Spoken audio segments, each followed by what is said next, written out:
Imagine standing on the precipice of a $200 million payday, only to be told by the richest franchise in the sport that you're worth $70 million less.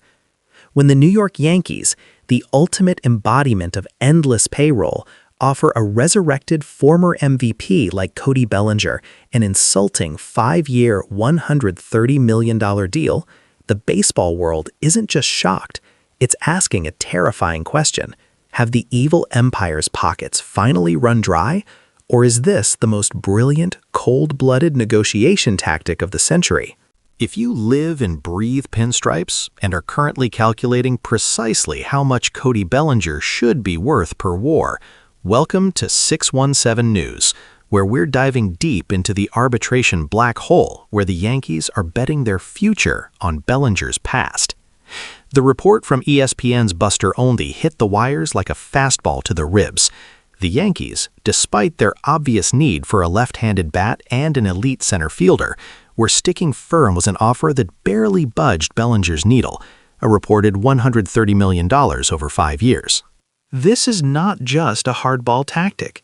It is, as Olney himself suggested, a practical insult for a player coming off such a good year.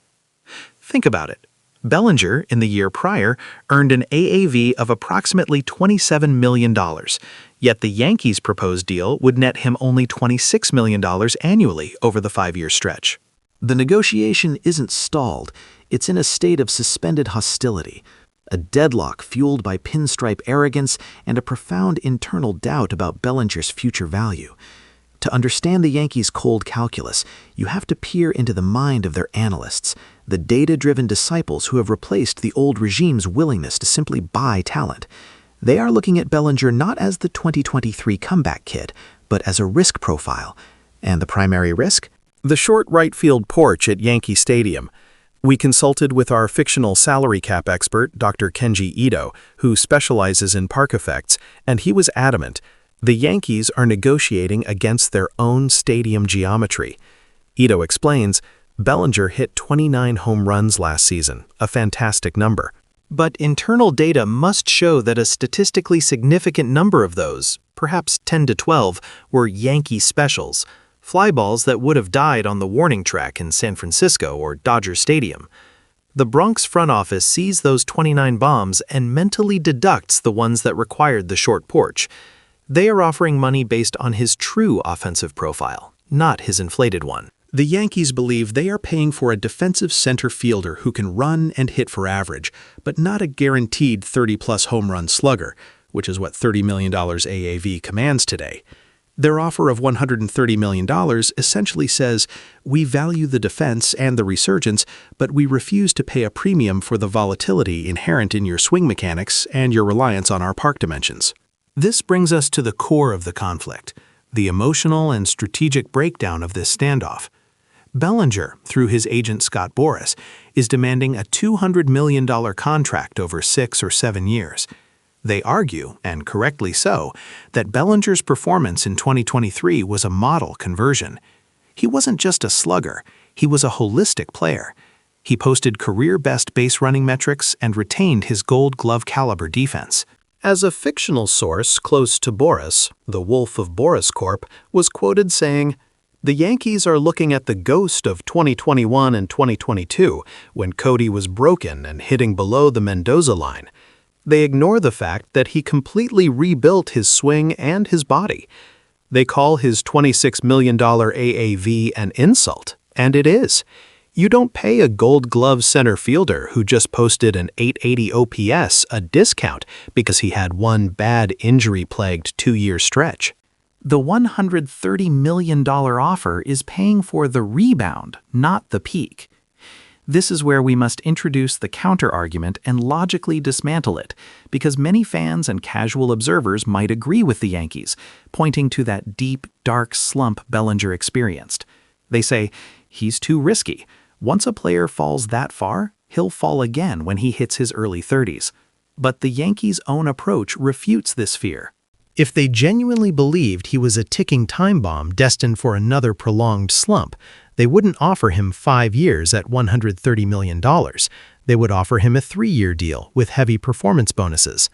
The fact that they are willing to guarantee 5 years of high salary confirms they believe the 2023 version is real. The lowball offer, therefore, is not driven by fear of decline, but by strategic leverage. They know Bellinger wants the pinstripes. They know he is comfortable in the market they created for him. And here is the subtle, cynical plot twist that resolves our initial mystery. The Yankees are not afraid of overpaying Bellinger. They are afraid of setting the market for future FA signings. By refusing to meet Bellinger's $200 million demand, the Yankees are sending a message across the league. The era of reckless, guaranteed overspending for high-risk assets is over. They are testing the true temperature of the market. If other teams had truly been willing to offer $180 million or $200 million, Bellinger would be gone already. The fact that the negotiation lingers confirms the Yankees' suspicion. There is no serious alternative bidder meeting Boris's inflated price.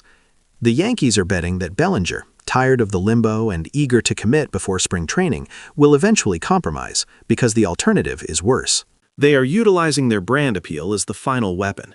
The negotiation is not about money. It's about controlling the narrative and forcing the player to capitulate.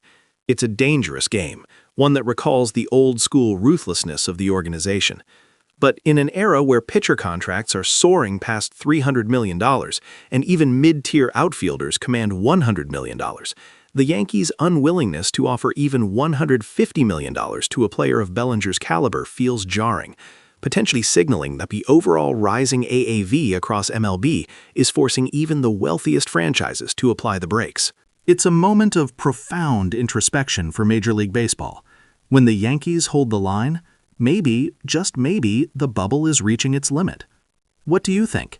Is this lowball offer a stroke of genius, calculating the precise, non-Yankee Stadium inflated value of Bellinger, or is it a catastrophic misstep that will cost the Yankees a championship-caliber player?